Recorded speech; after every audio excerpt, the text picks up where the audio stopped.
esta diáfana, pois ali estuvo instalado a Sofía do Concello durante moitos anos e tamén estaba instalado o xulgado de paz, que precisamente Xaime Prada tiña moito tempo, despois de deixar de estudiar e tal,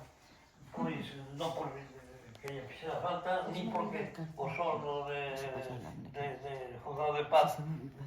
era tan mínimo que casi que non o quería naide. Contan da gracia que tiña, da simpatía deste hombre, Xaime Prada, contan a anécdota que sendo el xuiz de paz e polo tanto encargado do registro civil, tiña un afillado